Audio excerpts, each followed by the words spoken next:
भगवान श्री कृष्ण कहते हैं कि मनुष्य की सबसे बड़ी दुर्बलता तो यही है कि वह स्वयं के बारे में जितनी अच्छी तरह से जानता है, दूसरा कोई और नहीं जान सकता, और होना भी यही चाहिए। जबकि सत्य इसके बिल्कुल ही विपरीत है। सत्य तो यह है कि खुद को समझने के लिए उसके पास समय ही नहीं है। वह तो अपने जीवन का अधिकतर समय दूसरे को समझने में ही गंवा देता है, और ऐसा इसलिए करता है कि उसका जीवन सरल हो जाए, जबकि वह इस बात को समझ ही नहीं पाता कि जीवन तो तब सरल होगा जब वह औरों की अपेक्षा खुद को अच्छी तरह से जान पाएगा। और यही गलती अक्सर लोग किया करते हैं। खुद को समझने से पहले वह दूसरे को समझना चाहते हैं और प्रयास भी करते हैं, लेकिन यह कैसे संभव है कि हम अपने आप को जाने बिना किसी दूसरे को जान सकें। यही वजह है कि जीवन जहाँ सरल होना चाहिए वहीं जटिल हो जाता है। फिर प्रश्न उठता है कि व्यक्ति को करना क्या चाहिए। व्यक्ति को सबसे पहले खुद को समझना चाहिए, और जिस दिन वह स्वयं को जानने में सफल हो गया, औरों को समझना उसके लिए आसान हो जाएगा। और हो सकता है कि औरों को समझने की उसे जरूरत ही न पड़े।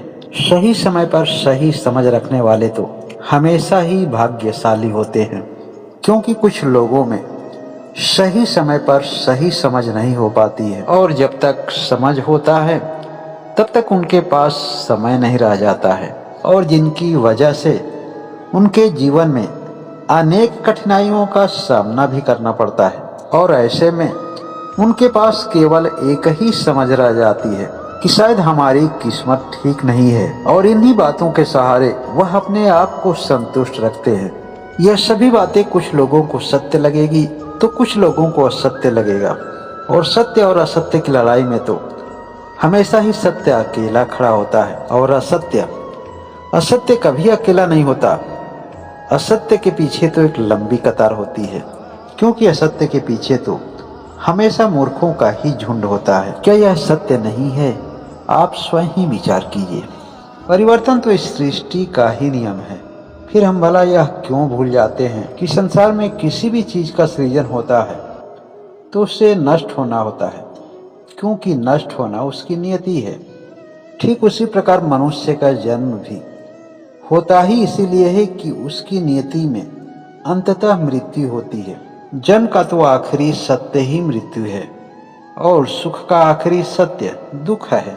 सृजन का आखिरी सत्य नष्ट होना है। इस सत्य को समय से पहले ही जो स्वीकार कर लेता है, उसे किसी भी चीज के नष्ट होने पर कभी दुख नहीं होता है, और ना ही मृत्यु का कभी उसे भय सताता है। भय का तो जन्म सदैव ही अज्ञानवश होता है, और अज्ञानता तो हमेशा मोह और माया के प्रभाव से ही होता है। फिर इन सभी समस्याओं का समाधान क्या है? इसका समाधान तो हम सभी के पास है, लेकिन समाधान के रास्ते पर चलने में हमें संदेह होता है। संदेह तो इस बात का होता है कि रास्ता इतना सरल लगता है और जीवन की समस्याएं बहुत जटिल, फिर समाधान कैसे संभव है? अब समझना है कि रास्ता है कौन सा। इसका सबसे सरल रास्ता है मौन होना। मौन होने पर हम ध्यान की तरफ अग्रसर होते हैं, और ध्यान से हमें ज्ञान मिलता है, और सत्य ज्ञान से हमारे अंतरात्मा को सत्य की अनुभूति होती है, और वही सत्य हमारे जीवन के सभी समस्याओं के लिए सुरक्षा कवच बन जाता है। फिर क्या यह संभव नहीं है कि हम अपने जीवन काल में कुछ मिनट अपने आप के लिए निकालें, अर्थात ध्यान के लिए निकालें?